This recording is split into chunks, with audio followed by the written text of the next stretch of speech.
Bonsoir à toutes et tous et bienvenue pour ce Café Endurance Info. C'est le 19e déjà, plus que 5 et on atteindra 24, un chiffre qui parle forcément dans le monde de l'endurance. Bonsoir, ravi de vous retrouver en compagnie bien sûr de Laurent Mercier, le rédacteur en chef d'Endurance Info. Bonsoir Laurent. Salut Thomas. Ah ben ça faisait longtemps hein, Laurent. Oh là là là, ça faisait longtemps.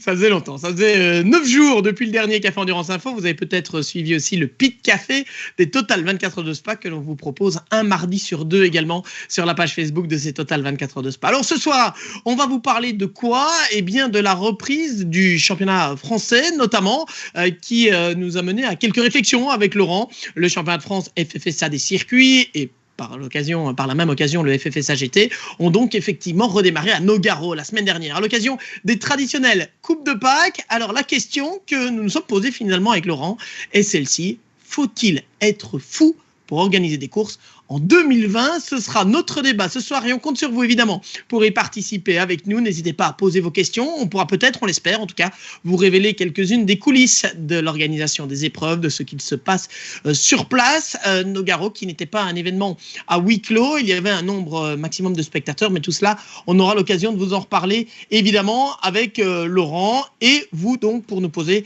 toutes vos questions. Alors Laurent, parlons-en forcément. On le sait, 2020 ne sera décidément pas une année comme une autre. On a donc commencé la saison française à Nogaro le week-end dernier, fin août, avec un meeting qui avait gardé le nom de Coupe de Pâques, sorte de pied de nez quelque part à ce fameux coronavirus, mais avec des mesures aussi, Laurent, qui étaient en place. Oui, des mesures qui étaient en place. Bon, enfin, t'étais là-bas avec moi, donc tu peux aussi témoigner. Je pense que les mesures ont quand même été bien respectées, aussi bien au niveau de la part des équipes que de la part des spectateurs, avec le port du masque obligatoire, une distanciation sociale évidemment quand c'était possible. On a quand même du public qui s'est déplacé. On savait qu'il y avait une jauge de 5000 personnes qui était à respecter par le circuit. Donc dans l'ensemble, on peut clairement dire que tout s'est bien passé. Alors c'était pas un meeting habituel évidemment, puisqu'on n'a pas pu aller faire la tournée des popotes comme on peut le faire habituellement, de passer de stand en stand. Mais c'est une autre façon de travailler, c'est une autre façon de faire vivre un meeting. Et dans l'ensemble, c'est plutôt pas mal. Ouais. Alors effectivement, les mesures, on l'a dit, on ne pouvait pas par exemple aller dans les box. On a quand même pu parler ici ou là avec l'un ou l'autre team. Il fallait porter le masque en permanence, évidemment, se laver régulièrement les mains. Enfin, vous connaissez évidemment tout cela. On a quand même pu partager un café une fois de temps en temps, Laurent, mais de manière très très attentive. Des mesures, pardon Laurent, on a pu le voir pour la première fois vraiment en réalité, qui sont difficiles à mettre en place, malgré tout, difficiles à faire respecter. Surtout pour des Français. Alors, je parle pas du championnat en lui-même, je parle des Français en général. Il y a eu quelques personnes qui ont dû être rappelées à l'ordre, effectivement, parce que quelque part, certaines personnes ne se rendent pas compte aussi que les mesures qui sont prises, notamment le masque, c'est pour le bien du championnat. Si jamais à un moment, imaginons, je pense le préfet par exemple, avait débarqué et décide, ici les mesures ne sont pas respectées, on met un terme au meeting, ça aurait pu s'arrêter à la minute même. C'est pour ça qu'il en va aussi de la survie des équipes et des contrats des pilotes aussi. Donc c'est pour ça que tout le monde doit aussi respecter les consignes. Après qu'on soit pour ou qu'on soit contre, peu importe, c'est pas ça le problème. C'est obligatoire, donc c'est obligatoire. Donc tout le monde s'y prête et même si ça pouvait être désagréable compte tenu de la météo qui était quand même assez estivale sur Nogaro. Et je te dis, je pense que tout le monde a joué le jeu correctement et je pense pas qu'il y ait de problème à signaler. Ouais, bonne nouvelle effectivement, et ça permettra au championnat de se poursuivre déjà à Manicourt d'ailleurs dans 2 semaines, enfin 2 semaines et demie environ, où nous serons sur le circuit de Nevers-Manicourt qui a accueilli ô combien de Grands Prix de France de Formule 1 bien sûr. Christopher Buckenhout qui a suivi les courses et qui dit en tout cas pas mal de batailles lors du FFSA GT, un régal nous dit-il. Bon, Frédéric Houssard qui ne va définitivement plus être mon copain me dit, j'ai une question, faut-il être fou pour faire des paris sportifs basés sur les pronostics de Top? Allez, c'est fait, on va arrêter d'en parler. Ça va te pourrir la vie, mais pour un temps indéfini. C'est incroyable, là. Ça va me pourrir, à mon avis, jusqu'à la fin de mes jours. Tu sais, au prochain pronostic. Tu sais quand même qu'à Nogaro, j'ai quelques pilotes dont je ne citerai pas les noms, qui sont venus me voir, qui m'ont dit surtout, tu dis bien à Thomas qu'il ne parie pas sur nous, parce que sinon, on ne verra jamais l'arrivée. Donc... Moi, je connais un qui me l'a dit directement en hasard, qui m'a dit bon, j'espère que tu ne nous as pas pronostiqué. Effectivement. Bon, allez, revenons à des choses beaucoup plus sérieuses, évidemment. Alors, Laurent, on l'a dit, Nogaro est un cas un petit peu particulier puisqu'il y avait un peu de public autorisé. On le sait forcément, il ne faut pas vous le rappeler, les 24 heures du Mans se dérouleront à huis clos.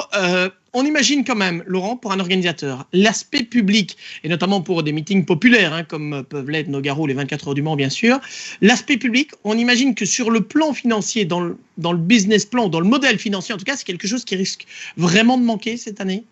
Ça risque, à mon avis, ça risque de manquer, surtout au niveau des grands événements.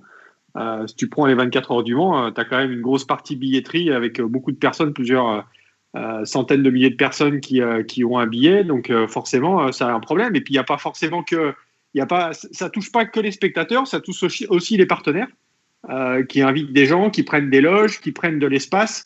Et c'est un tout, en fait. Donc, tu as certains meetings où c'est pas forcément primordial. Par contre, pour d'autres meetings quand même, c'est super important quand même d'avoir du public. Donc évidemment, la situation actuelle fait que pas de public. Et est-ce qu'un meeting comme les 24 heures du Mans, sans public, est-ce que c'est viable ? J'espère que c'est viable. Maintenant, si tu veux, si tu mets une jauge, alors après, je suis pas dans le secret des dieux, donc je peux me tromper aussi, mais si tu limites un certain nombre de personnes par village comme c'était prévu, peut-être aussi que ça revient moins cher et que ça fait moins de contraintes pour l'organisateur. Le fait qu'il n'y ait pas de public du tout, je veux dire, à un moment, c'est triste que personne puisse aller au Mans, ça c'est clair. Mais le souci, c'est que nous, on ne connaît pas tout ce qui est mis en place derrière, tout ce que l'organisateur doit mettre en place pour respecter les mesures gouvernementales. Ça doit être un casse-tête pas possible. Et je pense que ça ne se limite pas à mettre un contrôleur à l'entrée du circuit. Je pense que par les temps qui courent, ça doit être suffisamment compliqué. Et je pense que, de toute façon, ça arrange personne, même pas l'organisateur, qu'il n'y ait pas de public. Donc, si l'organisateur le fait, c'est à mon avis parce qu'il n'a pas de choix. Par contre, on imagine, Laurent, aussi que s'il y a un public limité, ça coûte de l'argent, malgré tout, de mettre en place, notamment les services de sécurité, de mettre en place l'accueil. Et donc, quelque part, s'il n'y a pas un certain chiffre pour atteindre un seuil de rentabilité, on peut comprendre que l'organisateur ne le fasse pas à un moment. Exactement. Bon, alors effectivement, merci pour ce point de vue aussi. Alors, si vous avez des questions, n'hésitez pas, à part évidemment sur les pronostics et autres. Je salue quand même Enzo Blin qui nous dit sur la tombe de Thomas, on écrira bon père, bon commentateur et pronostiqueur raté. Merci Enzo, celle-là je ne l'oublierai pas non plus. Bon, donc les 24 heures du Mans, parlons-en peut-être brièvement avant de revenir sur faut-il être fou pour organiser des courses. L'une des clés évidemment ce sera de remplir malgré tout la grille. Une nouvelle liste des engagés qui a d'ailleurs été présentée aujourd'hui. 59 voitures, Laurent, au lieu de 60. Oui, parce qu'on a un forfait qui était plus ou moins dans les tuyaux depuis quelques jours, qui est le forfait de la Dallara Carlin, team anglais qui devait faire rouler donc une LMP2 et qui devait aussi rouler à la base en ELMS et qui n'a pas roulé en ELMS depuis le début de saison et qui du coup n'est pas présente aux 24 heures du Mans. On a aussi un autre changement avec l'absence de la Ferrari du Kessel Racing, qui n'est plus sur la liste, mais par contre, elle est remplacée par une Ferrari qui porte le nom Iron Lynx, qui avait déjà 2 voitures, dont une voiture des féminines, et Iron Lynx, du coup, qui engage une 3e voiture. Donc après, reste à voir si ce sera bien la structure AF Corset qui aura donc une 13e voiture en 24 heures du Mans à s'occuper. Là, il pourrait avoir un quart du plateau, pratiquement. Ou pourquoi pas que ça peut être aussi le Kessel Racing qui pourrait être derrière, puisque l'année passée, c'était le Kessel Racing qui faisait la maintenance de Iron Lynx. Et Iron Lynx devait prendre son indépendance et du coup, devant le développement du team, Iron Lynx s'est rapproché de F Corset, la structure d'Amato Ferrari.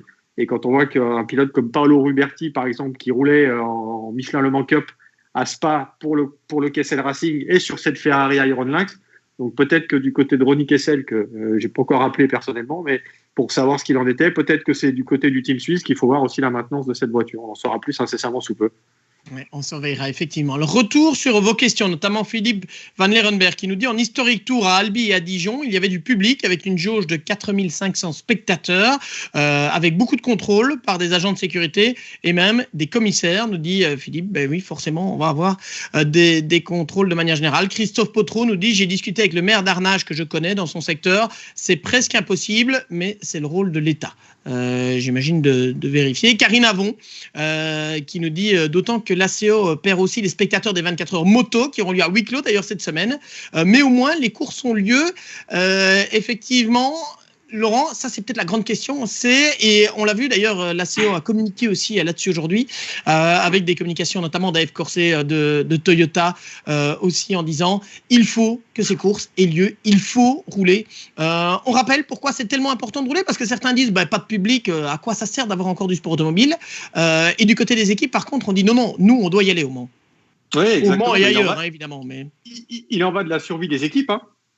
Si tu as beaucoup de programmes qui se finalisent aussi parce qu'il y a les 24 heures du Mans dans le programme, si tu n'as pas les 24 heures du Mans, c'est compliqué après. Et c'est la même chose pour le vélo, pour le Tour de France. Si tu n'as pas de Tour de France, c'est un peu compliqué pour les équipes pro qui disent nous, si on n'a pas de Tour de France, on n'a pas de partenaire. Et c'est la même chose aussi pour le Mans. Donc, je sais que c'est une année particulière. Je sais qu'il n'y a pas de public, que c'est triste.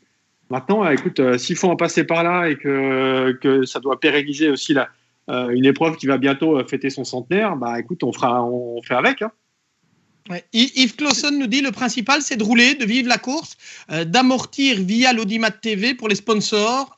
Important d'être là pour assurer l'avenir, nous dit Yves. Effectivement, maintenir les équipes en vie puisqu'elles ont besoin de rouler pour pouvoir facturer, tout simplement, amortir les frais des voitures, amortir les frais des bâtiments et autres.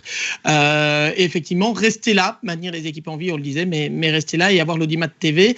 Avec Laurent, de ce que l'on a entendu, même si on n'a pas encore eu de confirmation officielle, il y aurait quand même une volonté de certaines courses à huis clos, et on pense aux 24 heures du Mans notamment, d'essayer de s'ouvrir davantage vers le public, notamment en disant mais puisque vous ne pouvez pas venir, c'est ce qu'avait déclaré je pense Pierre Fillon, le président de l'ACO, puisque vous ne pouvez pas venir, la course viendra à vous. Ça veut dire quoi? Ça veut dire que du côté des organisateurs, on doit essayer de mettre en place justement des systèmes pour que malgré tout on puisse aller vers les fans. C'est un peu le but. Alors après, c'est sous quelle forme? Est-ce que c'est je sais pas, faire venir un petit peu virtuellement, on va dire, les fans dans les équipes, sur le bord de piste, d'apporter un contenu différent qui sera forcément un contenu, on va dire, numérique. C'est une course qui sera suivie différemment.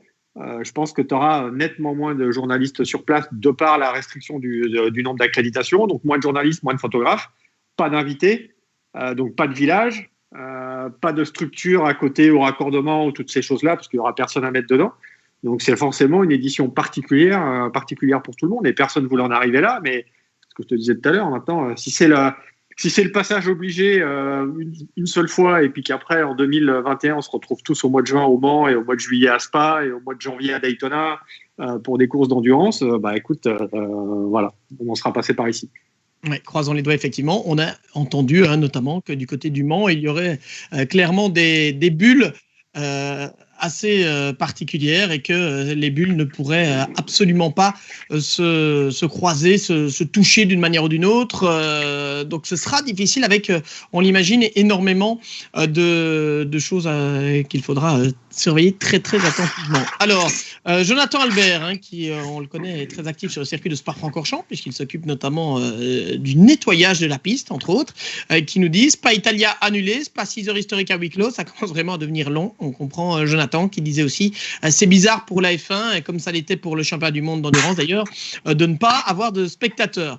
Fabien Lavergne nous dit, salut Fabien, qui était lui aussi d'ailleurs à Nogaro la semaine dernière pour ses débuts en FFSA GT, qui nous a fait une remontée absolument fantastique d'ailleurs au début de la course 3, nous dit par rapport à l'écurie au Mans, qui dit impossible, Iron Lynx et Kessel se détestent cordialement. Voilà Laurent, comme ça tu as... Ouais, mais ça je le savais au début de saison. Maintenant est-ce que ça a changé? Peut-être que les choses ont un peu évolué, mais peut-être que Fabien a raison. Je pense que Fabien est plus au courant que moi sur le sujet. On imagine. On salue Didier Dumaine aussi, qui est à l'écoute, qui avait été un des grands acteurs de la catégorie A à Nogaro. Magnifique. À Nogaro, Didier Dumaine, il a fait un début de course, mais pas de chance. Ouais, et Didier Dumaine qui était, il avait emmené un chat noir dans sa nouvelle Aston. Ouais. Mais bravo Didier, effectivement, qui avait signé avec son comparse Christophe Carrière les 2 pôles position, enfin une chacun en l'occurrence, dans la catégorie AM. Nathan Mahé, pour revenir sur l'actu, et puis on retournera probablement vers Nogaro après, parce qu'on voudrait aussi vous parler d'un point sur les officiels des courses, et notamment de Nogaro. Nathan Mahé nous dit, est-ce que vous avez plus d'infos pour la M6 du Boutsen-Gignon Racing? Laurent, qu'est-ce qu'on peut dire? On a vu un projet qui est passé effectivement sur les réseaux sociaux aujourd'hui. On croit deviner qu'il va y avoir une hard car derrière ça, c'est ce que l'on a pu comprendre. On sait que BMW a souvent été fan de hard car d'ailleurs, mais on n'en sait pas vraiment plus pour l'instant. Non, c'est sûr. On sait que c'est une hard car parce que ça a été annoncé. L'équipage a déjà été annoncé aussi. Enfin, tout le monde en a déjà parlé par rapport à l'équipage. Il reste plus qu'à savoir avec quel artiste et quelle est la livrée de la voiture. Et je pense que ce sera plutôt pas mal. Allez, effectivement, il paraît, de ce qu'on a entendu. Alors, il y a quelques questions encore sur l'actu. Si vous voulez bien, je vais les stocker et on reviendra sur l'actu après. On terminera avec effectivement votre tour de l'actu et un café open bar, comme a l'habitude de le dire Laurent. Restons un peu sur nos regards et sur notre idée, notre thème de ce soir. Faut-il être fou pour organiser des courses en 2020 ? Alors, il y a un point, Laurent, qui est revenu et qui a fait débat, c'est le moins que l'on puisse dire d'ailleurs, dimanche soir, puisqu'il y a eu en fait une information comme quoi l'Aston Martin Vantage, qui avait gagné la course dans la catégorie Pro-Am, donc Nicolas Gomard et Mike Parisi, qui s'était d'ailleurs aussi imposé au classement général, aurait dépassé ce drapeau jaune. Alors déjà, nous, on va le dire tout de suite, on n'a pas vu d'image et on n'a aucune preuve, donc ce n'est pas à nous de juger si elle l'a fait ou elle ne l'a pas fait, clairement. Par contre, la polémique est née du fait, Laurent, que du côté des commissaires sportifs, et on fera la différence après entre direction de course et commissaires sportifs, du côté des commissaires sportifs, on n'a pas vraiment tranché en disant il y a eu une infraction, mais au lieu de pénaliser la voiture durant la course, comme c'est le cas habituellement, on va la pénaliser sur la prochaine course. Alors Laurent, explique-nous, parce que ça peut paraître un peu compliqué tout cela. Mais le problème, c'est que j'ai pas l'explication. Ah, non, merci pour ton aide, mais tu sers à rien en fait. Exactement. Non, mais j'ai pas d'explication. Bah, c'est un peu dommage parce que AGS Evans a quand même fait une très belle course. Donc ça, il faut quand même le souligner. Comme tu le disais, avec Didier Dumel et Christophe Carrière, ils n'ont pas eu de bol en AM. Par contre, la victoire, c'est une belle victoire de l'Aston Martin à AGS Evans. Mais c'est sûr que plusieurs heures après l'arrivée de la course, on a appris que la voiture, que le pilote avait dépassé sous drapeau jaune. Donc tout le monde attendait forcément une pénalité. Et au final, il n'y a pas de pénalité sur cette course, sauf que cet Aston Martin partira en fond de grille de la première course à Manicourt lors du prochain meeting. Donc, ce que peu de gens ont compris. Oui, parce que quelque part, et de nouveau, ce n'est pas du tout à nous, on précise bien, on ne prend pas avis sur la question d'un point de vue l'autre, mais quelque part, Laurent, comme dit un ami à moi, c'est pas tout à fait juste. Soit tu es enceinte, soit tu n'es pas enceinte, mais tu peux pas être au milieu. Donc, est-ce qu'il y a eu un dépassement sous jaune? Est-ce qu'il n'y a pas eu de dépassement sous jaune? C'est là, quelque part, que la polémique est née. J'ai rien à dire. Soit tu es enceinte, soit tu n'es pas enceinte. Qu'est-ce que tu veux dire de plus? Mais qui prend la décision? On peut peut-être rappeler le processus, parce que ça, c'est intéressant. Pour les fans de sport auto qui ne sont peut-être pas dedans et qui ne connaissent pas les coulisses, rappelons le processus, le type de décision. Souvent, on dit le directeur de course n'a pas décidé. Qu'est-ce qu'il fait? Est-ce que c'est le directeur de course qui décide de ça? Le directeur de course, il peut intervenir pendant la course. Par contre, une fois que la course est finie, c'est plus dans les mains du directeur de course, c'est dans les mains des commissaires sportifs qui, eux, se réunissent, regardent regardent par exemple les caméras embarquées, étudient ce qui s'est passé, convoquent, si tu veux, les protagonistes, ou s'il y en a deux, ou s'il n'y a qu'un protagoniste, peu importe. C'est un petit peu comme un procès, en fait, comme un tribunal.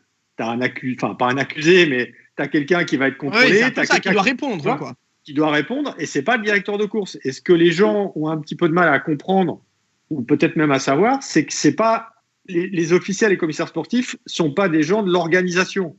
C'est des gens qui sont validés par la fédération, donc en l'occurrence la FFSA, mais c'est pas SRO. Et c'est pas le directeur de course. Donc, alors, si je te suis, Laurent, le directeur de course est validé par le promoteur. Donc, si on prend le championnat du monde d'endurance et le LMS, par exemple, c'est Eduardo Freitas. Le GT World Challenge Europe et le championnat de France GT, d'ailleurs, c'est Alain Adam, etc., etc., etc. Ça, c'est validé par le promoteur. C'est un directeur de course qui dépend du promoteur, alors que les commissaires sportifs qui prennent les décisions, eux, dépendent de la fédération. Ouais, donc tu as aussi un clerk of the race qui est au-dessus le directeur de course, qui est le directeur de course, on va dire, local, qui est aussi amené à prendre des décisions.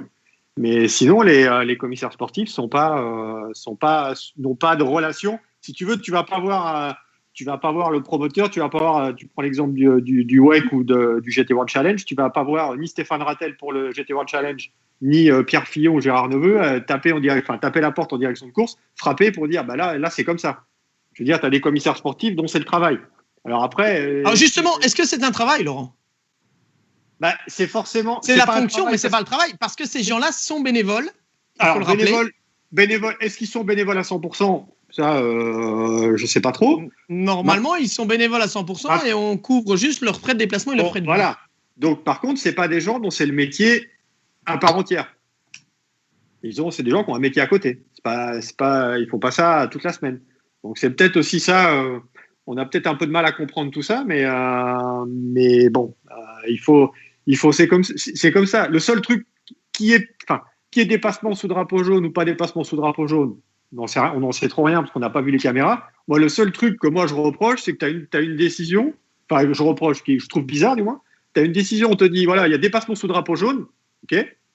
Et en fait, il n'y a pas de pénalité. Enfin, la pénalité, c'est on part du fond de grille. Mais le problème, c'est que si à Manicourt, tu as un pilote qui dépasse sous drapeau jaune, alors après, peut-être qu'il y a autre chose que le drapeau jaune que nous, on ne sait pas, mais c'est pas expliqué du moins. Ouais, c'est pas très clair. Ça manque un peu. Parce que si tu suis que la décision, bah, tu dis, bah ok, mais alors la prochaine fois à Manicourt, s'il y a dépassement sous drapeau jaune, ben, je partirai en fond de grille de la course d'après. Ou alors il y a autre chose. Ouais. Alors, on a Didier Dumaine, qui est l'équipier justement de Nicolas Gomard et de Mike Parisi au sein de cette équipe AGS Events. Lui est engagé sur l'Aston en AM, qui nous dit pourquoi ne pas demander la caméra embarquée de Nico avant d'infliger cette pénalité à Manicourt. J'imagine, Didier, que les commissaires sportifs ont regardé ces caméras embarquées, parce que c'est à ça qu'elles servent normalement. Donc, il y a des caméras embarquées dans toutes les voitures que les commissaires sportifs peuvent regarder, justement. Et après, c'est comme tu disais tout à l'heure, c'est soit tu es enceinte, soit tu n'es pas enceinte, mais c'est soit blanc, soit noir. C'est pas gris. On peut avoir jusqu'à 50 nuances dans les gris, mais c'est un autre débat. Ouais. Ça vient d'autre chose. On a Sylvain Bordenave qui nous dit est-ce que cette sanction est dans un règlement ou c'est au pif, dit-il, donc de manière aléatoire. Normalement, Laurent, il y a un tableau des sanctions. Oui, tout à fait. Il y a un tableau des sanctions et après, évidemment, ce tableau-là, il peut être ajusté en fonction de la sanction parce que tu peux avoir un dépassement sous drapeau jaune, mais après, il faut voir est-ce que le commissaire avait vraiment le drapeau jaune où il y a eu le dépassement, est-ce qu'il l'avait avant, est-ce qu'il l'avait après. Enfin, tu vois, il y a tout un processus. Donc après, moi, j'en sais rien. Je pense que c'est les commissaires sportifs qui doivent récupérer la caméra, la carte pour étudier la caméra embarquée et après ils prennent une décision. Mais ça peut pas être gris. Ouais, ça c'est clairement effectivement le point sur lequel on a un doute. Alors Didier Dumaine nous dit pro ou pas, la sanction doit être indiscutable. Donc le seul moyen c'est de demander la caméra, mais là on en a reparlé et il nous dit je suis d'accord. Guénel Longy que l'on salue, qui nous dit Thomas Bastin, on dit merci qui merci Guénel pour toutes ces excellentes interviews d'ailleurs dans la pit lane tout au long de ces 24 heures. Guénel, il s'en sort bien encore une fois là. Oui, mais Guénel le sait en général, retomber sur mes pattes, ça va, j'y arrive. Effectivement, et donc Didier nous dit je suis d'accord avec Laurent. Oui, après Laurent il dit beaucoup de choses, donc je ne sais pas exactement par rapport à quoi c'est. Jean-Luc Brémond nous dit au bénéfice du doute, on s'abstient de pénalité, et là c'est le contraire, difficile à comprendre. Donc effectivement, on en revient au même. Si il y a vraiment un doute, normalement il n'y a pas de pénalité. S'il n'y a pas de doute, il doit y avoir pénalité, et là elle est indiscusable. Et là, nouveau, on précise. C'est ça. Et ce que je te dis là, je veux dire, j'en ai discuté depuis hier avec suffisamment d'acteurs. Je veux dire, on n'est pas les seuls à penser ça en fait. Ouais. Effectivement, c'est un point qui est très compliqué. On l'a souvent dit, Laurent, aussi bien toi que moi, on a eu l'occasion parfois d'aller vivre des courses vraiment dans la direction de course, justement pour voir comment ça se passe, pour comprendre. On ne voudrait pas avoir leur fonction, on ne voudrait pas avoir leur responsabilité, et en même temps, c'est un peu comme l'arbitre au football, dès qu'il y a une erreur, on le pointe un peu du doigt. Oui, et comme il y a 60 millions d'arbitres et 60 millions de sélectionneurs en France, il y a 60 millions de directeurs de course. Voilà, effectivement. Il y a encore. Et je vous encourage alors pas tout de suite parce que personnellement j'ai pas eu le temps, mais je vous encourage dans quelques semaines à lire le portrait d'Alain Adam, qui est directeur de course, et vous apprendrez pas mal de choses. Oui, qui est le directeur de course des 24 heures de Spa, du championnat de France GT, du GT World Challenge, etc. Effectivement, difficile, voilà, vraiment de juger dans ces cas-là. Il y a quand même un point, Laurent, je reviens sur l'idée des commissaires sportifs. Il y a un point qui parfois, et des décisions en tout cas, c'est peut-être, un certain manque d'homogénéité dans les décisions qui sont prises, où on a parfois l'impression qu'effectivement la même pénalité, en tout cas la même faute, pardon, ne va pas être pénalisée exactement de la même manière. On sait que c'est un problème récurrent en sport auto. C'est d'ailleurs, je pense, pour ça qu'en Formule 1, ils ont nommé un commissaire, des commissaires sportifs permanents. Est-ce que là aussi, c'est pas une des idées d'essayer d'avoir quand même, sur l'ensemble d'une saison, des décisions qui soient cohérentes par rapport à celles qui ont déjà été prises, comme quand on a un tribunal quelque part et qu'on a ou pas une jurisprudence? Bah, c'est un petit peu le but, mais maintenant, c'est tout un système à revoir et il y a tout un changement à faire pour en arriver là. Donc, c'est sûr que d'avoir, on va dire, entre guillemets, un bureau indépendant, mais totalement indépendant, qui statuerait, ce serait l'idéal. Mais maintenant, c'est toujours pareil. Qui le fait, comment, qui paye, on en revient toujours au même. Hein. C'est toujours le même sujet. En plus, il y a un truc. Il y a un risque, Laurent, c'est que le promoteur, parce que l'un des intérêts évidemment d'avoir des officiels qui déjà ne sont pas payés et sont nommés par la fédération, c'est de dire que le promoteur, a priori, ne peut pas influencer le résultat de la course puisque c'est la fédération qui est censée être l'organe de tutelle absolument neutre qui doit gérer la course. Quelque part, est-ce qu'il n'y a pas un risque si on a un jour des commissaires qui sont payés par le promoteur, et là je vois le scénario catastrophe, mais de dire oui mais lui on ne va pas le pénaliser parce qu'il engage 10 voitures dans le championnat parce qu'il a des contacts. Est-ce qu'il n'y a pas un risque là-bas? Oui, mais moi je ne te parle pas d'être payé par le promoteur. Non, il ne faut pas être payé par le promoteur, il faut que ce soit des gens qui soient totalement indépendants. Tu peux avoir un organisme indépendant comme tu as dans des sociétés où tu as des gens qui passent qui sont totalement indépendants de la société. Alors, on a Frédéric Coussard qui nous dit à propos du directeur de course, puisqu'on parlait de l'interview qui sera bientôt à lire sur Endurance Info d'Alain Adam, Frédéric qui nous conseille aussi de lire le livre de Daniel Poisneau, qui a très longtemps été directeur de course des 24 heures du Mans, bien évidemment. Et ce qu'il faut dire aussi, c'est que évidemment l'erreur est humaine, et c'est vrai que la différence aussi, c'est que le directeur de course, généralement, doit prendre une décision sur l'instant, que ce soit Eduardo Freitas, que ce soit Alain Adam ou d'autres, c'est sur l'instant qu'il faut prendre la décision. Et là, tu peux dire, bah ouais, là, tu vois, j'aurais peut-être pas fait ça et tout. Après, quand tu fais un rapport après la course pour prendre une décision, que tu as toutes les caméras, que tu écoutes les différentes parties, c'est, à mon avis, à mon sens, plus difficile de faire une erreur. Si tu as toutes les cartes entre tes mains, parce que tu as plus de temps. Et c'est d'ailleurs, Laurent, puisque nous, on l'a vu pendant la course, on a vu placé sous enquête, under investigation, comme ils disent en anglais, à propos de ce dépassement sous jaune. On s'attendait, pour être tout à fait honnête, à ce qu'une décision soit prise directement, comme un drive-through, par exemple. Drive-through qui soit est imposé pendant la course, et s'il n'a pas eu le temps d'être purgé, eh bien, ça équivaut, selon les circuits, à 20 ou 30 secondes ou 25 secondes. Ici, Nogaro, c'était 20 secondes pour un drive-through. On s'attendait à ce que la décision soit prise. Quelque part, le fait de ne pas la prendre directement, c'était justement pour se laisser le temps d'analyser, vu peut-être encore plus le fait que c'était une des voitures qui était en tête, enfin la voiture qui était en tête. On imagine que du côté de la direction de course et des commissaires sportifs, on n'a pas voulu se précipiter. Oui, c'est pour ça qu'il y a eu du temps qui a été pris, et c'est aussi pour ça, je pense, que tout le monde que les commissaires sportifs ont pris les caméras, étudié, regardé, convoqué aussi, je suppose, le pilote, qui était Nicolas Gomard, Nicolas, en plus, c'est quand même quelqu'un de suffisamment respecté, respectable et de suffisamment, tu vois, ouvert. En plus, on peut pas dire le contraire, c'est vraiment quelqu'un de bien. Mais voilà, donc à un moment, c'est soit tu mets sur la décision, en fait, il a dépassé sous drapeau jaune, mais il y a ci. Et là, il n'y a rien. Dépassé sous drapeau jaune, on part en fond de grille de la course d'après. Et qu'est-ce que vont penser les autres, en fait? Ouais, exact. Voilà, bon, on a fait le tour, je pense, du sujet. On a récupéré vos avis. On espère vous avoir éclairé un peu sur le fonctionnement et notamment en ce qui concerne la prise de ce genre de décision.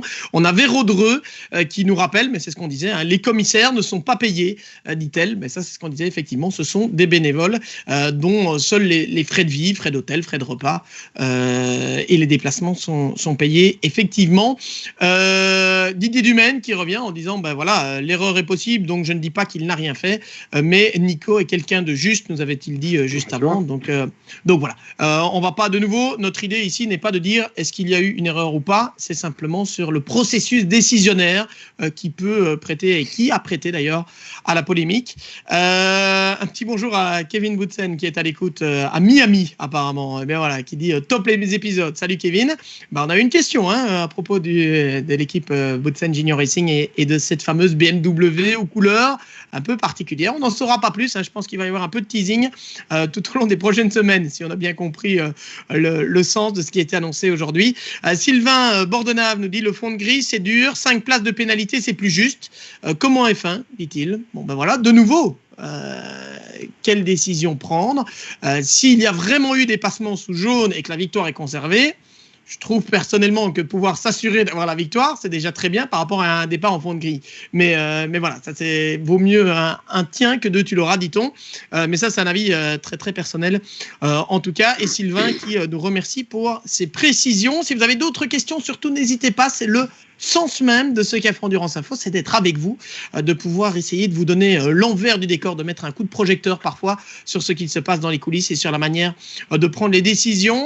Laurent, il y a eu un autre sujet qui... Est-ce qu'il a fait polémique? Je ne sais pas. On en a entendu beaucoup parler, en tout cas dans le paddock. C'est la catégorisation des pilotes, d'une part, avec certains pilotes qui sont, par exemple, classés silver, mais qui sont considérés comme bronze étoile au niveau français. Et puis, d'autre part, le fait qu'il y ait, en fait, dans les courses du championnat de France FFSA GT, non pas un classement général, mais 3 classements par catégorie totalement distincts. Puisqu'en fait, en FFSA GT, à l'heure actuelle, il n'y a pas de championnat général. On a un championnat silver, un championnat pro-am et un championnat AM. Et donc, ça veut dire que quelque part, les positions entre Silver et Pro-Am, imaginons pour la victoire au classement général, qui n'existe pas, ça ne change rien. Ça veut dire qu'une voiture qui est Pro-Am et qui termine deuxième, si c'est une Silver devant, elle va quand même marquer le maximum de points. J'espère que vous m'avez compris, parce que c'est pas simple à comprendre. Mais il y a 3 classements. Ouais. C'est comme si on mettait 3 courses qui se disputent en même temps, mais qui, finalement, en termes de points, ne sont pas censés interférer. Alors moi je vais dire, je comprends même pas la polémique, le début de polémique qu'il y a eu à propos de ces trois classements et tout. C'est comme ça dans tous les championnats, ça pose de problème à personne. Et je vois pas pourquoi on n'arrête pas de parler de ces classifications et tout. Il y a du silver, il y a du pro-am, il y a du am. Il y a quelqu'un qui gagne une course, il y a quelqu'un qui gagne le pro-am, il y a quelqu'un qui gagne le am, il y a quelqu'un qui gagne le silver. Je vois pas pourquoi ça pose pas de problème en GT World Challenge. Il y a un classement général dans GT World Challenge. Oui, il y a un classement général, mais là, il y a aussi un classement général. Dans toutes les courses, il y a quelqu'un qui gagne une course. Oui, sauf qu'en GT World Challenge, il y a un classement général où le premier marque 25 points, le deuxième 18, le troisième 15. Ici, en championnat de France, c'est pas comme ça. Non, mais il y a un titre de champion de France qui va être décerné, comme tu auras un titre qui va être comme c'était l'an passé avec le Pro-Am et le Am, ça posait pas de problème à personne, qui avait un titre Pro-Am, un titre Am. Maintenant, on rajoute un titre Silver et ça pose problème. Et il est où le problème? Alors, le problème, est-ce que c'est pas le fait que quelque part Pro-Am et Silver, on l'a vu d'ailleurs ce week-end, en fin de course, sont souvent très proches et quelque part, on peut se dire que les équipes veulent attirer, c'est logique, veulent avoir un peu les projecteurs sur elles en disant mais moi j'ai gagné ma catégorie, je vais aussi gagner le classement général. On a eu un pilote quand même qui nous a dit oui mais moi je suis en pôle parce qu'il était en pôle Pro-Am, il était 4e et en fait il n'était pas en pôle du général mais il était en pôle de sa catégorie. Mais je te dis, moi, je comprends pas la complexité, je comprends pas le souci. Je veux dire, il y a du silver, tout le monde le savait, c'était écrit, c'était dans le règlement. Tu as du silver, tu as du pro-am, tu as du am. Je veux dire, quand tu parles des 24 heures du Mans, qui gagne les 24 heures du Mans? Toyota. Là, qui a gagné la dernière course? Nicolas Gomard. La voiture, elle roule en pro-am, mais il a gagné la course, il gagne le pro-am. Et après, tu as un vainqueur en silver, comme tu as un vainqueur en LMP2, comme tu as un vainqueur en GTE Pro, et comme tu as un vainqueur en GTE Am. J'ai l'impression qu'en France, si tu veux, on cherche des problèmes pour tout. Je te dis. Alors après, peut-être qu'il faut enlever la pénalité qui est donnée aux pilotes, aux équipages silver de 10 secondes. Peut-être qu'il ne faut pas mettre de pénalité du tout. Si tu as 6 voitures en silver, que les 6 premiers à l'arrivée sont 6 silver, le premier gagne la Silver Cup et le premier Pro-Am qui finira peut-être 3e ou 4e, il gagnera sa classe. Et moi, je vais te dire un truc, si en cours de saison, par exemple, tu as une victoire, tiens, au général, tu as une victoire de Christophe Amon et de Pascal Hutto qui roulent en Am. C'est génial, ils gagnent le Am, ils gagnent la course. Si Thomas Neubauer et Aurélien Panis avaient gagné en GT World Challenge, ils auraient gagné quoi? La Silver Cup et la course. Oui, si ce n'est qu'en GT World Challenge, ils marquent aussi des points dans un classement overall, qu'il n'y a pas en France. Oui, ok, d'accord, si tu Voilà, veux. c'est juste ça. Voilà, pour préciser. Alors, ça me paraît quand même pas compliqué à comprendre, mais bon. Alors, on a justement Laurent Gaudin, que l'on salue, qui est le manager général du championnat de France, qui dit avec un peu d'ironie: Mon Dieu, il y a 3 catégories que c'est difficile à comprendre, dit-il. Et Sylvain Débuleux, qui est juste derrière, dit compliquer ces classements. Bon, voilà, comme quoi le débat il y a, et c'est bien de pouvoir justement en parler avec vous. D'ailleurs, Enzo Blin nous dit: Moi, je n'aime pas les 10 secondes d'arrêt pour les silver. C'est vrai, quelque part, Laurent, si on suit, donc il y a 10 secondes, on rappelle, pour ceux qui n'auraient pas suivi, il y a un temps d'arrêt au stand minimum qui était de 70 secondes sur le circuit de Nogaro, et pour les silver, c'était 80 secondes, donc il devait rester 10 secondes en plus. Là, quelque part, si on suit ta logique, Laurent, est-ce que c'est une bonne idée, pas une bonne idée? Quels sont les arguments, en fait, de dire pourquoi il en faudrait et pourquoi il n'en faudrait pas, ces 10 secondes de différence? C'est aussi pour laisser une chance au programme. Tu vois, jusqu'à l'année passée. Mais puisqu'on a 3 classements différents.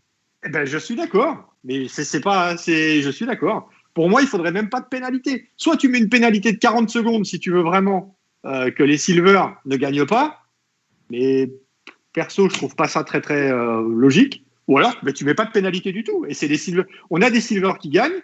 On a des silver qui gagnent la course. Qui gagnent une course, qui marquent des points dans la Silver Cup. Et le programme gagne le programme. Maintenant, il est vrai que le programme, si tu veux, sera moins mis en valeur que s'il y a une pénalité de 40 secondes. Ouais, ce qu'on comprend bien, effectivement. Laurent Gaudin qui nous dit au Mans, il n'y a qu'une catégorie, à Spa aussi, au Nürburgring aussi, c'est bien connu. Effectivement, on a des catégories un peu partout, mais je comprends que certains puissent avoir expliqué. Et puis en même temps, je comprends tout à fait l'argument de dire qu'il y a ces 3 catégories. Alors Sylvain Bordenave nous dit: est-ce que Silver, c'est égal à Pro? Bien non, justement, parce qu'en fait, Pro, ce sont les pilotes Gold. Et du Pro-Am, ça veut dire qu'on a au moins un pilote bronze dans l'équipage. Silver, on peut dire, en grand résumé, que ce sont des semi-pros, deux demi-pros égale un pro, en quelque sorte. Et donc, on a principalement soit des jeunes pilotes qui sont en train de monter, notamment, soit des amateurs qui sont très éclairés, des garçons comme Julien Piguet, par exemple, qui ont, pour n'en prendre qu'un, ou Aurélien Panis. Et encore, Aurélien peut être classé dans les jeunes, je pense. Mais des pilotes qui ont déjà un sacré palmarès, ou un certain palmarès, et qui ne sont pas véritablement des pros. Cédric Delfosse nous dit 3 classements et les gens sont perdus. C'est à la mode de critiquer tout, quoi qu'il arrive. Il n'y aurait qu'un classement. Certains pourraient encore trouver que c'est compliqué, j'en suis certain. Écoute, tu vas être d'accord avec ça, Laurent, je le sens. Non, mais d'accord ou pas d'accord, chacun a son avis. Mais maintenant, si tu veux, de toute façon, la mode est à tout critiquer, tout. La critique est facile. Sébastien Isaac nous dit si, admettons, un Pro-Am est devant tous les Silver durant tout le championnat, qui est champion de France du coup, le Silver ou le Pro-Am? Eh bien, les deux, mon capitaine, puisqu'il y aura un championnat de France pour les Pro-Am, un championnat de France pour les pros et un championnat de France pour les Am. Donc ça veut dire en fait qu'en fin de saison, on aura 3 équipages, à condition évidemment qu'ils étaient ensemble durant toute l'année, mais 3 équipages qui seront champions de France. Voilà, donc ça c'est l'idée. Sylvain Débuleux nous dit: désolé Laurent, pas d'accord, car au Mans on parle des voitures et non des silver bronze. Mais oui, mais parce que c'est une catégorie qui s'appelle comme ça. Je veux dire, on a bien du GTE Pro, du GTE Am, et ben là on peut faire du GT4 Pro, du GT4 Silver, c'est la même chose, sauf que la catégorie ça porte un nom différent. On est d'accord. Yves Clausson nous dit: les spectateurs avertis regardent les catégories, pas le spectateur lambda qui ne regarde que le général. Nous dit Yves.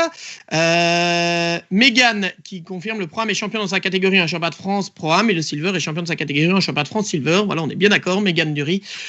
Effectivement, 10 sur 10 pour ce test. Fabien Laverne nous dit: il n'y a pas de pénalité de temps pour les pros en GT World Challenge. Et il y a une pénalité de temps pour les Silver en championnat de France GT. Et oui, parce que je pense que les équipages Pro-Am voyaient forcément d'un mauvais œil le fait qu'ils ne puissent pas gagner. Donc, on a mis une pénalité aux équipages Silver. Tu n'as pas de pénalité en Pro, c'est sûr. Tu as une pénalité en Pro-Am, en sprint notamment, mais ce n'est pas pour les mêmes raisons. C'est plus pour une question de sécurité, pour le temps que les gentlemen s'attachent bien pour pas que ça crée de problème. Mais maintenant, est-ce que ça va continuer? Enfin, tu vois, est-ce que ce sera tout le temps comme ça? Je ne sais pas. Mais pour moi, si tu vas au bout du raisonnement, pour moi, il ne faut même pas de pénalité. Bon, alors Laurent Gaudin vient de me donner ma catégorie. Merci Laurent. Je suis donc, il me demande, et Bastin, il est dans quelle catégorie? Plomb. Oui, je crois que ça me va bien. Plomb. On va faire ça, effectivement. Ça dépend de quoi on parle. Si on parle de pronostic, c'est même sous plomb, à mon avis. Donc ça, voilà. Bon, mais je pense qu'on a plus ou moins fait le tour de ce débat. On comprend évidemment, d'un côté, on comprend aussi très bien le promoteur qui dit on va remplir la grille et quelque part, c'est bien d'avoir un classement adapté à chacun. C'est d'ailleurs pour ça qu'on avait au départ fait des classements âmes où on pouvait se dire oui, tout le monde a une GT4, tout le monde a la même voiture, alors pourquoi faire un classement spécifique pour les âmes et que ce soit en championnat de France GT ou que ce soit dans d'autres catégories, mais justement parce qu'on ne peut pas comparer des pilotes professionnels ou qui l'ont été face à des pilotes qui sont des gentleman drivers, qui roulent 3 jours en essai et puis 5 coups ou 6 courses sur l'année. Forcément, le niveau de performance n'est pas le même. Et donc, c'est bien de pouvoir aussi donner sa chance à chacun. C'est bien l'idée, évidemment, ici. Frédéric Houssard qui dit, en ce qui concerne ma catégorie, que je serai carton pour les pronos. Voilà. C'est fait. Merci à tous. Au revoir, bonsoir. Ciao, je me mets savate et je m'en vais. Terminé, bonsoir. Terminé, bonsoir. Revenons un peu sur l'actualité et notamment notre question de ce soir. Faut-il être fou pour organiser des courses en 2020 aujourd'hui? Enzo Blin qui nous dit oui, il faut être fou. Même être bénévole dans une association sportive en 2020, il faut être fou, hormis recevoir des critiques parfois violentes. Ça, c'est vrai que c'est un point. Laurent, forcément, il n'y a que ceux qui ne font rien qui ne sont jamais critiqués. Mais je pense, je ne sais pas si c'est dû au monde d'après. Le monde d'après, après Covid, tu veux dire? Ben ouais, parce que je sais pas, tout le monde disait avec le confinement, les problèmes et tout, vous verrez, les gens seront plus fraternels, tout le monde va se rapprocher. Et j'ai l'impression qu'on va à 100 lieues en fait de tout ça. Tout ce que tu peux faire, je veux dire, moi personnellement, je reçois des emails tous les jours, et je dis bien des et pas un. Tous les jours tu reçois des emails, tous les jours tu reçois des messages, et c'est systématiquement pour critiquer, tout le temps. Je veux dire, moi. T'as parfois des messages sympas quand même. Oui, non, mais il y a des messages sympas, heureusement, parce que sinon on fera autre chose. Mais je veux dire, je comprends pas l'intérêt de m'envoyer un message l'année dernière, je ne citerai pas le nom, mais de m'envoyer un message, il y en a plusieurs d'ailleurs, de m'envoyer un message, de me dire je veux plus aller au Mans, c'est trop cher, on voit rien, on est parqué face au stand, on n'a plus accès aux acteurs. Et la même personne critique le huis clos, je parie. Et la même personne me dit ouais, mais c'est un scandale, on peut pas y aller. C'est quoi la blague? Enfin, je veux dire, c'est quoi l'idée derrière tout ça? Qu'est-ce qu'on fait? Enfin, c'est quoi le truc? Tu vois, à un moment, je comprends tout à fait que tu puisses critiquer, que tu puisses ne pas être d'accord. Je veux dire, si j'étais spectateur, je trouverais certainement embêtant, chiant de ne pas pouvoir aller voir les 24 heures du Mans. Mais maintenant, il faut arrêter de critiquer. Tout le monde est directeur de course, ok? Tout le monde est pilote. Tout le monde est gentleman driver aussi. Tu vois? Ouais. Maintenant, c'est une critique. Et moi, j'en ai un peu, franchement, j'en ai un peu ma claque. C'est une critique. Attention, Laurent Mercier se met en route. Non, mais c'est une critique pour tout. La course commence pas à l'heure sur YouTube, on te braille dessus parce que ça commence pas à l'heure. Putain, mais on y est pourquoi donc ça commence pas à l'heure? On te dit que c'est à telle heure, ça n'a pas commencé à telle heure. Je veux dire, à un moment, est-ce que les gens ont compris qu'il fallait profiter un peu du sport auto, de ce qu'on avait, qu'il fallait un peu la mettre en veilleuse, tu vois, qu'il fallait arrêter de tout critiquer. Donc ça, c'est pas bien. Ah, les 24 heures au mois de septembre, c'est pas bien, faut pas y aller. Ok. Ah, les 24 heures au mois d'octobre, il va neiger, il y aura 1 mètre de neige, on pourra pas rouler. Ok, d'accord. Ah, mais ceci, c'est pas bien. Putain, mais qu'est-ce qu'on fait alors? On reste chez nous, on attend que ça passe ou quoi? Alors, on a Cédric Delfos qui nous dit il faut vraiment avoir les nerfs solides, en tout cas, donc pour organiser. Chaque décision prise par un promoteur sera systématiquement critiquée. On est d'accord. Et il y a un point que Laurent Gaudin a relevé, comme quoi il est très attentif ce soir, Laurent. Et c'est vrai qu'il dit je crois que le sport auto est créé et réglementé pour les participants. Et finalement, ça, c'est peut-être le point.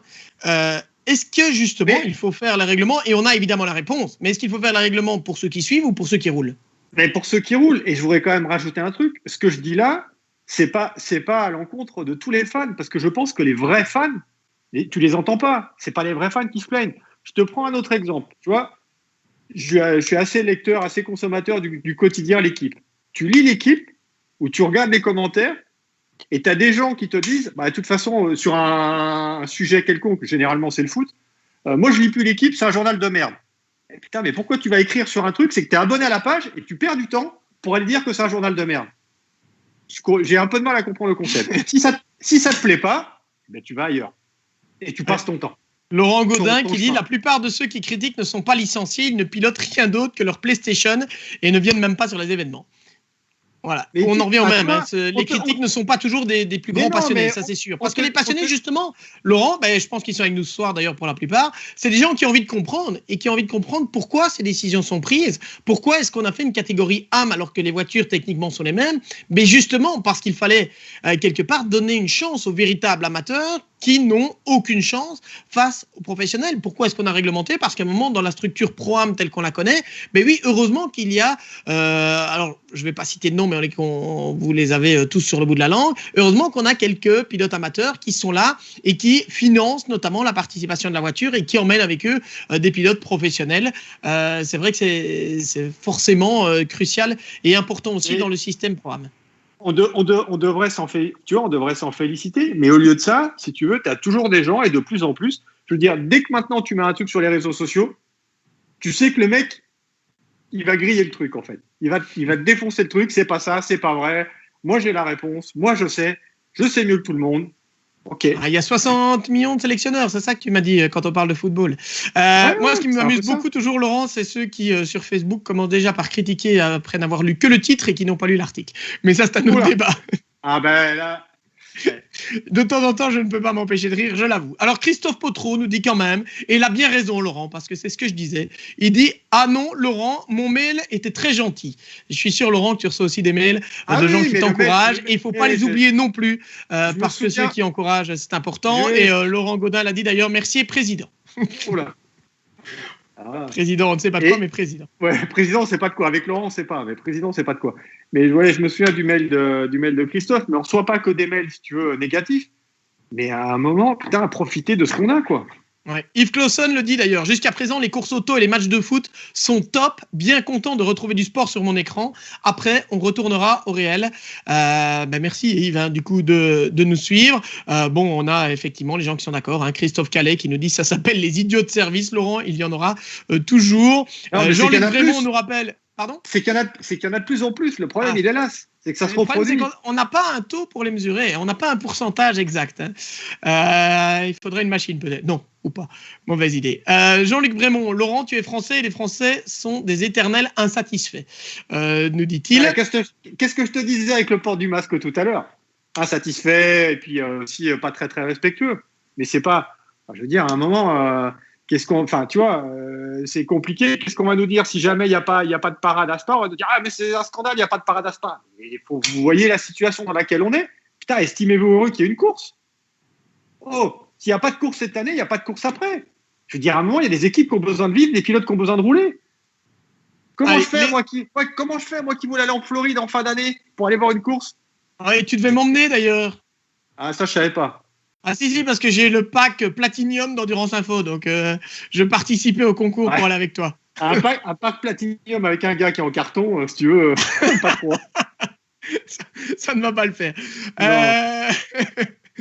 Laissons les ronchons au placard, on s'en tape. Laurent, nous dit Yves Clausson.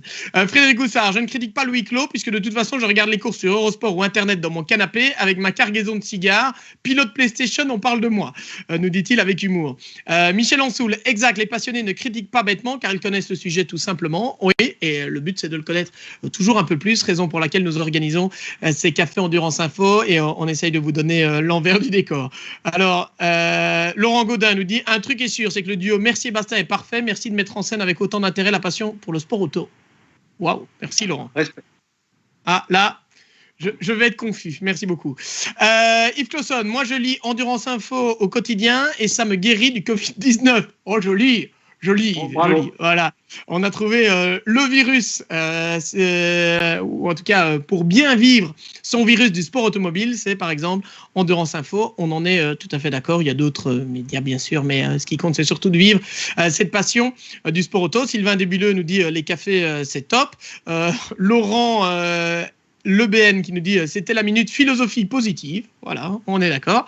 Oh ben, ça fait du bien de voir tous des messages de gens positifs. Effectivement, ça fait du bien, ça fait du bien. Sylvain Débuleux nous dit Laurent, si je te recroise, je dirais de nouveau que Endurance Info, c'est super. Je suis là depuis plus de 10 ans. Fantastique. Jonathan Albert. Là, Jonathan, il se moque, je le sens. Il dit moi, je dis le meilleur âme de la saison, c'est Claudio Schiavoni. Bon, d'accord, il a peut-être été un peu maladroit lors de certains meetings à Spa-Francorchamps récemment, mais de nouveau, Laurent, je sais que ça va te faire bondir. Oui. Oui, oui, ça, Oui, oui, vas-y. oui, j'ai toujours du mal avec les gens qui critiquent les pilotes. D'accord.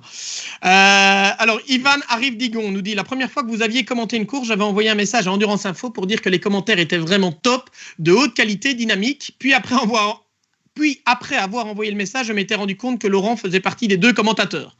En tout cas, les gars, je réitère mon message. Continuez les commentaires et continuez les cafés aussi. Bah, écoutez, on va essayer. Hein. C'est pour ça que, au lieu de passer une soirée en famille, on est quand même avec vous ce soir, même si on en a un peu pour le moment des soirs en famille, mais la passion est là et on a la chance, en tout cas en ce qui me concerne, d'avoir une famille qui me soutient dans ce cas-là. Laurent Chauveau, je ne comprendrai jamais que l'on critique la critique. Oh là, alors ça. Bon, alors là, on va rentrer dans un débat philosophique. Attends, Laurent, je termine. Je ne comprendrai jamais que l'on critique la critique. La critique est le seul moteur qui fasse avancer. Ce mot a pris un sens uniquement négatif, ce qui n'est pas forcément le cas étymologiquement. La critique est indispensable tant qu'elle est argumentée et raisonnée. Oui, un point, Laurent, effectivement. On peut avoir des critiques constructives et positives. Hein, ça, je suis d'accord. Mais je pense que Laurent, tu n'étais pas avec nous au début de l'émission. Je veux dire, tu n'as pas tout compris là, Laurent. Quand on a, par exemple, quand on a débattu pour l'histoire de la pénalité en FFSAGT, on a bien fait une critique. Moi, c'est pas la critique que je reproche, c'est la critique sans fondement et la critique gratuite. Je veux dire, qu'on vienne nous dire que parce que on t'a dit que le live streaming commençait à 15h et parce que tu comprends pas parce qu'à 15h10, tu es devant ton écran et la page est noire, ça, c'est une critique qui n'est pas constructive. Je veux dire, qu'est-ce que tu veux que j'y fasse, moi ? Ça, c'est pas constructif. Parce qu'en l'occurrence, pour ceux qui n'auraient pas suivi, il y a eu un problème la machine qui devait faire le streaming sur YouTube a planté. Mais voilà, c'est une machine.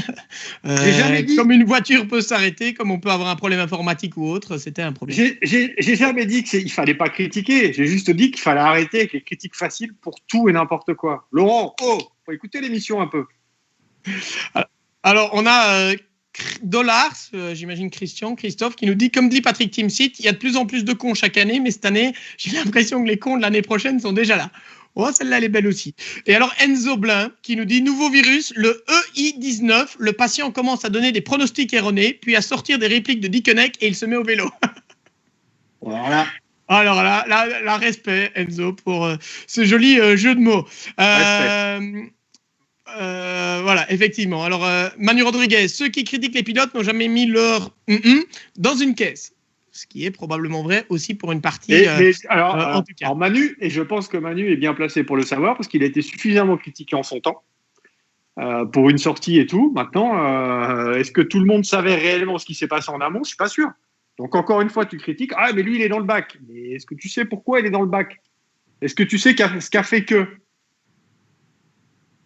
C'est facile de descendre. Je veux dire, c'est facile de descendre. Mais on a vu, par exemple, ce week-end, pour reprendre ceux qui ont suivi le FFSAGT, on a eu Philippe Gio qui, au bout de la ligne droite, est venu percuter assez violemment une autre voiture. Laurent, je ne sais plus si tu te souviens laquelle. On aurait pu dire, mais qu'est-ce qu'il a fait ? Et puis, on s'est rendu compte, effectivement, en réanalysant les images, qu'il y a un élément de suspension qui a cédé, tout simplement. Et donc, Philippe Gio qui s'est retrouvé sans frein et sans direction au bout de la ligne droite de Nogaro, où ils arrivent à plus de 240 km/h. Forcément, c'est pas l'expérience la plus amusante à vivre. Je peux te prendre un autre exemple rapidement. C'est comme tous ceux qui n'arrêtent pas de critiquer un gars comme Romain Grosjean en F1. Je veux dire, il est sous les colibets 365 jours par an. Mais putain, les gars, il fait de la Formule 1, le mec. Enfin, je veux dire, à un moment, ok, il a fait des conneries. Ok, il a fait des trucs. Est-ce qu'il a la meilleure caisse ? Je suis pas sûr. Putain, tu peux pas être mauvais si tu vas en F1 quand même. Je veux dire, à un moment, il faut arrêter de dire. Tu peux être certainement moins bon qu'un Hamilton si tu n'as pas la même voiture. Maintenant, est-ce que tu peux... Enfin, je ne comprends pas le concept de dire que c'est une chèvre, qu'il avance à rien, que même s'il vient en endurance, il n'avancera pas. Mais les gars, il roule en F1, le gars. Vous avez vu le nombre de Grands Prix qu'il a fait ? Si tout le monde est capable d'en faire autant, écoute, moi je dis bravo. J'ai eu la chance en début d'année d'être aux essais F1, de pouvoir déjeuner avec lui. Et putain, tu dis, ok, il ne gagne pas de course, ok. Mais maintenant, est-ce que ça fait de lui un mauvais pilote ? Ok, il a fait des cagades, il a fait des sorties, bah ouais. Oui, il a fait des sorties. Ouais, je ne citerai pas de nom, mais je connais un journaliste belge qui a quand même aussi parlé d'Esteban Gutiérrez, qui aurait pu remplacer son compatriote Sergio Pérez chez Racing Point, et qui a dit le médiocre Gutiérrez. Bon. Médiocre, mais ouais, alors, mais médiocre. Alors voilà. On peut éventuellement dire le pas convaincant, mais le médiocre, j'avais trouvé ça un peu dur. Mais voilà, peu importe. C'est comme tous ceux qui ont critiqué Intrasynchrone. Oui, alors évidemment, il a fait des sorties, certes, et les sorties ont été spectaculaires. Ok. Non, il n'a pas été maladroit, mais bon, voilà. Autre débat. On va pas relancer celui-là non plus. Ça pourrait faire l'objet d'un sujet Endurance Info. Les pilotes amateurs ont-ils leur place en sport automobile? Ça pourrait être une question. Et on sait évidemment que la réponse est oui, et particulièrement en endurance d'ailleurs. Bon, en F1, c'est encore différent, mais en endurance, c'est clair. Non seulement on en a besoin, mais ils font intégralement partie d'ailleurs de ces compétitions aussi. Lionel Grippon nous dit c'est la mode et tellement français de sans arrêt tout critiquer, de ne rien respecter. Soyons heureux de pouvoir suivre les courses. Respectons les consignes, même si c'est chiant. J'ai été ce week-end à Genk, en Belgique, où il y avait une course de la Yamé Series Benelux, d'ailleurs. Bravo aux organisateurs qui sont intransigeants sur les règles. Tu respectes pas le port du masque dehors et on n'en parle plus. Alors, suivons les consignes et tout ira bien, même si perso, ça me fait Pour une fois que j'ai été accrédité comme photographe aux 24 heures du Mans, déçu, mais je sais que les organisateurs font ce qu'ils peuvent et c'est comme ça. Philippe Van Lerenberg qui nous dit vous êtes toujours constructif, donc vous argumentez toujours. Merci Philippe, on essaye en tout cas. Cédric Delfosse, le problème en cas de huis clos, c'est aussi que ces gens ont l'impression que les organisateurs se sont réunis et se sont dit oh chouette, on va faire ça sans public. Ils ne se rendent pas compte du casse-tête que cela doit être pour changer une date, prendre une décision en accord avec le pays, les différentes autorités, le circuit, avant de prendre de telles décisions. Il doit y avoir des heures et des heures de réunion pour organiser ces événements de la meilleure des façons possibles, Laurent. Et on en revient à notre question. Est-ce qu'il ne faut pas être fou pour organiser des courses en 2020 Parce qu'il faut pas croire que le promoteur il fait tout ce qu'il veut, surtout sur un circuit comme Le Mans, qu'emprunte une route qui est ouverte à la circulation. Je veux dire, à un moment, tu as des mesures gouvernementales. Ça va être la même chose avec Christian Prudhomme avec le Tour de France qui va partir samedi. C'est pareil. Je veux dire, à un moment, tu fais pas ce que tu veux, tu repousses pas la date. Tu vois, là, il y a eu aujourd'hui, le WEC a annoncé que la date de Bahreïn était avancée d'une semaine parce qu'il y avait la F1 qui allait à Bahreïn en fin du mois. Alors, évidemment, ça clash avec Sebring. Bon, mais maintenant, putain, t'as un calendrier qui est quand même restreint. Qu'est-ce que tu veux faire d'autre? Oui, on n'est pas dans une année facile. J'ai été le premier à critiquer il y a quelques années le clash de date WEC, Fuji, Petit Le Mans. Parce que moi, perso, j'estimais qu'à ce moment-là, il y avait peut-être moyen de faire autrement, ou du moins, tu vas te faire un peu différemment. Et encore, ça, c'était que mon avis. Moi, je ne suis pas promoteur. Et là, je veux dire, tu as un calendrier qui est quand même vachement resserré. Et il y aura des clashs. Regarde, on le vit nous-mêmes. Je veux dire, on va être parti. On est parti jusqu'au 15 novembre. On va se voir tous les week-ends jusqu'au 15 novembre. Oh non. Imagine. Ah si. Ah si. Alors merci à Guénel qui est décidément très attentif, qui nous rappelle effectivement que c'était la Stone de Didier Dumaine, qui a été percuté, ça ne me revenait plus, mais qui a été percuté par l'Alpine de Philippe Diogue, et Didier Dumaine qui confirme, c'est moi, effectivement, et comme le dit Laurent Gaudin, c'est Didier qui a arrêté l'Alpine, bien malgré lui, bien sûr, dans ce cas-là. Alors Thibaut Delven qui voulait juste nuancer en disant je pense que le problème avec Grosjean, c'est aussi son côté grande. Voilà, et le fait que ce n'est jamais de sa faute. Voilà. On va pas de nouveau polémiquer sur la question. C'est comme le tennis avec Benoît Paire. Tout le monde lui crache dessus parce qu'il est assez exubérant, parce qu'il fait des trucs. Et maintenant, putain, on a un mec qui est pas lisse, un mec qui ouvre sa gueule, tu vois, qui est un peu à l'inverse un peu du système. Mais même ça convient pas. Ouais, donc tennis, tu fais du blabla, c'est lisse et tout, t'apprends rien, il y a rien du tout. Alors, on va pas dire que tu te fais chier comme un rat mort, mais presque. Ok, si c'est ça, t'as des mecs qui sont un peu exubérants. Ouais, ok, ils l'ouvrent peut-être un peu trop, mais à un moment, si tu veux, heureusement qu'il y a encore des gens comme ça, non? On est d'accord. Il en faut des pilotes qui ont des caractères. Frédéric Houssard qui nous dit Grosjean en endurance, son passage sur la Ford GT Matec a été étincelant. On se souvient de l'avoir vu participer aux 24 heures de Spa, d'ailleurs aussi à l'époque avec une Ford GT Matec. Effectivement, et c'est un bon pilote, hein, ça ne fait aucun doute. Yves Clausson, le travail d'un pilote, piloter, connaître un minimum de mécanique, s'occuper des budgets des clients. Les pilotes doivent construire leur carrière, ça n'arrive pas par hasard, c'est un métier. On est tout à fait d'accord. Laurent Gaudin qui nous dit Grosjean, même une main dans le dos, il irait plus vite que ceux qui le critiquent. Ça, c'est vrai aussi.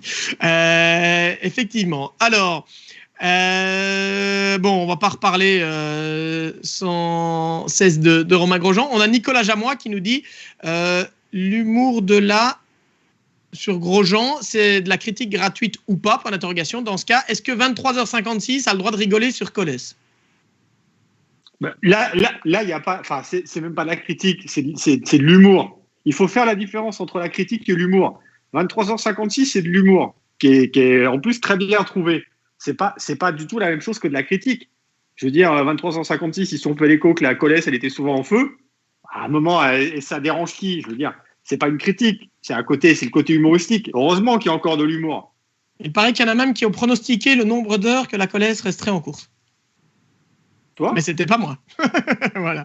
Alors, Philippe Van Lerenberg, et on va revenir à l'actualité, on va quitter un peu ce dossier critique, mais avec une question qui, je pense, est la bienvenue également. Philippe qui nous dit: que pensez-vous de l'arrivée du TCR France en 2021 dans les conditions sanitaires actuelles, dit-il? Alors, je pense qu'on va balayer le côté des conditions sanitaires. Je pense que tu vas te faire allumer par le promoteur. Ah oui, j'ai lu ce que Philippe a dit. Non, c'est l'arrivée du TC France et pas TCR France, effectivement.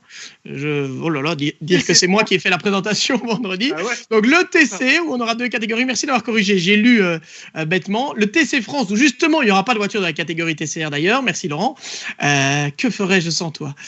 TC France, où il y aura 2 catégories. Une catégorie TC avec les véhicules qui plus ou moins font 300 chevaux, et puis une catégorie TCA avec les véhicules qui plus ou moins font 200 chevaux, avec, on a dit, au moins 2 catégories du côté de SRO Motorsports Group. Laurent, ton avis d'abord, que penses-tu de l'arrivée de ce TC France? Alors, déjà, c'était à peine annoncé qu'il y a déjà des gens qui se sont plaints qu'il n'y avait pas de TCR. Déjà. Donc, on a expliqué pourquoi il y avait pas de TCR. On a déjà eu des critiques. Alors, pourquoi pas de TCR? Non, mais on a expliqué pourquoi il n'y avait pas de TCR. Pourquoi? On peut peut-être le rappeler. Non, mais déjà, même avec l'explication de pourquoi il n'y a pas de TCR, il y a encore des gens qui demandent pourquoi et qui critiquent. Il n'y a pas de TCR parce que déjà, est-ce qu'il y a un marché en France pour le TCR? Quand on voit que c'est des voitures... Le but de SRO, c'est de faire un championnat de TC pour que ce soit un championnat qui coûte pas cher. Tu vois, avec des voitures quand même, tu peux rouler avec le Kilo Cup à 20 000 euros. Le TCR, ça coûte à faire rouler. Est-ce qu'il y a un potentiel pour faire rouler des TCR? Quel championnat national fonctionne avec du TCR? Tu vois, il n'y a pas de TCR, ça c'est clair. Alors, comme le disait, c'est Stéphane Rattel qui l'a dit lors de la présentation aux équipes vendredi soir, il a dit le TCR, on a des budgets qui sont très proches du GT4, et il a utilisé une très belle expression, il a dit le but n'est pas de déshabiller Pierre pour habiller Paul. J'aimais assez bien l'expression, ou l'inverse d'ailleurs, entre Pierre et Paul. Pardon? Les deux fonctionnent. Les deux fonctionnent, bon, d'accord.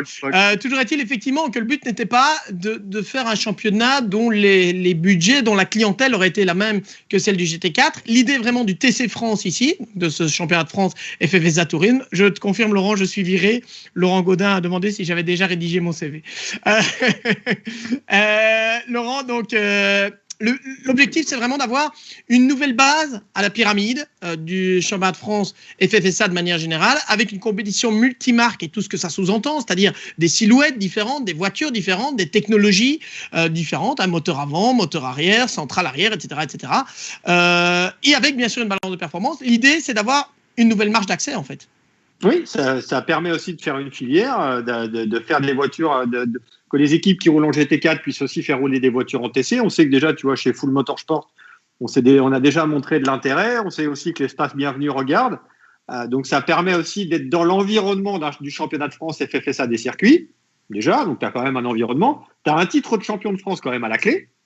Et tu peux rouler avec des petites voitures, des plus grosses voitures. Tu peux avoir une Clio à 20 000 euros, comme tu peux avoir une BMW. Là, on aura...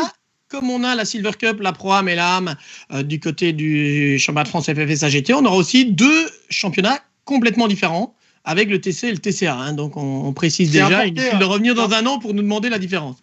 Non, mais c'est importé un petit peu. On a le concept un peu aux États-Unis avec SRO America qui fait des courses au sein du championnat GT World Challenge America. Et c'est des petites voitures qu'on n'a pas forcément. Tu vois, la Hyundai Veloster, c'est pas une voiture qu'on a l'habitude de voir. Tu la vois quand tu vas aux États-Unis, comme les Honda Civic. Là, ça te permet d'avoir des Toyota GT86 Cup, de revoir des Peugeot RCZ qui sont certainement dans les garages, de revoir des 308 Racing Cup. Tu vois, il y a tout un panel de voitures qui peut rouler et dans le cadre d'un championnat de France. Oui, alors j'ai Guénel Longy qui me dit Paul, pas Paul. Voilà. Et je te l'ai dit combien de fois le week-end dernier pour Paul Petit, c'est Paul Petit, pas Paul Petit. Non, c'est toi qui m'as dit que c'était Paul. Non, mais non. Oh là là. En bon, France, peu importe. Tu déshabilles Paul, pas Paul. D'accord, mais mon papa s'appelle Jean-Paul. Donc ça vient peut-être Jean-Paul. Non, P-A-U-L, et on a toujours prononcé Jean-Paul. Mais en Belgique alors, mais pas en France. En Belgique et pas en France. Que veux-tu? Mais voilà, P-A-U-L ne se prononce pas de la même manière que P-O-L. Voilà. Il y a Paul ou Paul, c'est pas la même chose. Et bien, chez nous, c'est Paul. Pardon? Chez nous, c'est Paul. Merci, Ganaël. Ni Paul. Bon, merci Ganaël. Merci à Marion qui se reconnaîtra et qui se marre aussi, du coup, notre Marion Casca. Je crois qu'on a plus ou moins fait le tour. Hein. Ceci dit, ça fait plus d'une heure qu'on est avec vous. Thibaut Delven nous dit on peut dire ce qu'on veut, mais SRO, ils ont quand même l'art de proposer un super spectacle à chaque fois. Chapeau en ces temps difficiles de lancer cette série. Merci Thibaut. Écoute, nous, on espère avoir l'occasion de la commenter, en tout cas, parce que les courses devraient être passionnantes. Et sincèrement, et on l'a encore vu ce week-end, Laurent, je pense que l'un des attraits de ce championnat de France FFSA GT, et ce sera la même chose l'an prochain avec le TC France, c'est qu'avec la balance de performance, mais des voitures différentes, on a des voitures qui ont des forces et des faiblesses qui sont parfois très très différentes, et j'ai envie de dire plus encore qu'en GT3. Alors, prenons l'exemple du GT4 où on a la BMW par exemple de l'espace bienvenu qui a gagné avec Ricardo Van der Red et Benjamin Lessen, qui était extrêmement rapide en ligne droite, mais qui par contre était plus lente dans les vitesses et s'est fait dans les partie sinueuse, pardon, et s'est fait un peu taquiner dans les virages, merci, et s'est fait un peu taquiner notamment par Robert Consani, qui était un moment sur la Ginetta, qui elle était moins rapide en ligne droite, mais plus rapide dans les virages et qui préservait mieux les pneus. Quelque part, c'est aussi ce mixte-là, Laurent, qui donne du spectacle, c'est quand chacun a un peu des armes, chacun a des cartes dans son jeu et pas les mêmes cartes. Ce que l'on a moins, par exemple, même si on adore aussi les compétitions monotypes, qui souvent mettent vraiment le pilote en valeur, mais on a moins ça. Aussi, c'est ça qui rend aussi le spectacle intéressant, non? Exactement, et je pense qu'il en sera de même avec le TC, où tu auras des voitures qui seront totalement différentes avec une balance de performance. Alors là encore, on va encore crier au scandale parce que c'est une balance de performance. Une balance de performance, il y en a partout.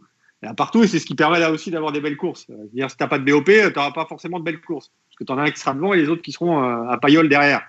Donc, à un moment, si tu veux, tu as une BOP, la BOP, ça permet quand même d'avoir des courses disputées. Et je pense que sur des courses de 40 minutes, parce que c'est l'autonomie maximale des voitures, avec des TC et des TCA, je pense qu'on devrait assister à des courses quand même assez sympas. Ouais, on imagine, effectivement. On se réjouit en tout cas. Et puis Didier Dumaine, qui nous avait fait une remarque qu'on avait mise sur le côté tout à l'heure, qui dit il faut surtout accroître, donc on reparlait du huis clos, etc. Il faut surtout accroître la communication envers les sponsors, c'est indispensable pour la survie des équipes, on est bien d'accord. On sait justement que des efforts sont mis de ce côté-là de la part des organisateurs, des promoteurs. La preuve, c'est que vous avez pu suivre aussi, même si SRO avait déjà l'habitude, bien avant la crise du Corona, de vous proposer en live streaming gratuit et en intégralité, par exemple les 24 heures de Spa, le GT World Challenge Europe, le GT France, etc., etc. Et on sait que d'autres promoteurs aujourd'hui sont en train de faire pareil. Et tant mieux, quelque part, il faut le saluer parce que ça rend le sport accessible. Et il faut souligner aussi que les promoteurs ne sont pas aussi obligés de faire des retransmissions dans plusieurs langues. Ils pourraient se contenter de le faire, par exemple, alors je ne parle pas en France, mais dans les autres championnats, de le faire en anglais, de pas forcément le faire en français. Ça leur coûte aussi de l'argent, tu vois. Et à un moment, il faut prendre tout ce qu'on a et tu vois, il faut signaler aussi, tu vois, les 24 heures du Nürburgring, vu que j'ai vu Guénaël participer aussi, qui vont être diffusés avec ses commentaires et Adrien Paglio sur la chaîne Automoto et tout. Putain, c'est un plus. Tu peux suivre la course avec les commentaires en français d'une course qui est en allemand où généralement tu comprends rien à la langue allemande. Enfin, moi, c'est mon cas en fait. Ouais, on est bien d'accord. Et de quoi tu veux te plaindre en plus? Regardez la course, bordel. Venez sur les circuits quand c'est possible. Parce que c'est pas possible partout, évidemment, mais quand c'est possible. Voilà. Alors j'ai un message que je reçois en privé aussi. On me demande est-ce que ça valorise vraiment les sponsors, le live streaming? Forcément, non, ça donne des retombées. Les équipes, forcément, envoient des relevés, envoient des messages pour dire regardez la course à telle heure. C'est aussi comme ça qu'un partenaire va s'investir. Je veux dire, le partenaire aujourd'hui, il ne peut pas venir sur le circuit. La seule solution qu'il a de voir son sticker sur la voiture ou son pilote favori qu'il supporte, c'est le streaming. Donc forcément, les streamings sont en hausse. Regarde les streamings pour l'IndyCar, regarde les streamings pour la NASCAR dès que ça a recommencé. Alors, c'est qu'il y a beaucoup de fans, c'est un peu différent. Mais à un moment, pour l'instant, le partenaire, la seule chance qu'il a de voir son sticker ou de voir son nom sur la voiture, quand il ne roule pas, c'est le live streaming. Et on a toutes les courses en live streaming maintenant. Tu peux tout voir. Pratiquement, effectivement. Ouais, pratiquement. Ouais, il y a encore un débat. Bon, la Formule 1, en fait, ce sont les disciplines majeures, hein, souvent, qui sont plus difficiles à voir. Non, c'est payant, c'est juste que c'est payant. Ouais. Tu vois, Oui, d'accord, ok. Tu vois, là aussi, évidemment, c'est payant, mais à un moment, si tu veux, qu'est-ce qu'on. Enfin bon, bref. Allez, on en reste là pour ce long débat de ce soir. Je pense effectivement, hein, ça fait un peu plus d'une heure qu'on est ensemble. Merci à toutes et tous. Mais là, je pense que ça a été un des débats les plus animés de l'histoire de ces cafés Endurance Info. C'était donc le 19e. Alors, on peut continuer, hein, je suis chaud comme une baraque. Ouais, je sens. Mais à un moment, on va perdre l'influx. On vous remercie toutes et tous d'avoir participé à ce débat avec nous. N'hésitez pas aussi, si vous avez des idées de débat, si vous avez des questions, des sujets dont vous pensez qu'ils peuvent être intéressants et qu'ils mériteraient des explications, des éclaircissements, surtout, n'hésitez pas, envoyez un petit mail à Laurent Mercier, contactez Endurance Info via la page Facebook. Et pas pour critiquer. Par exemple. Pas pour critiquer.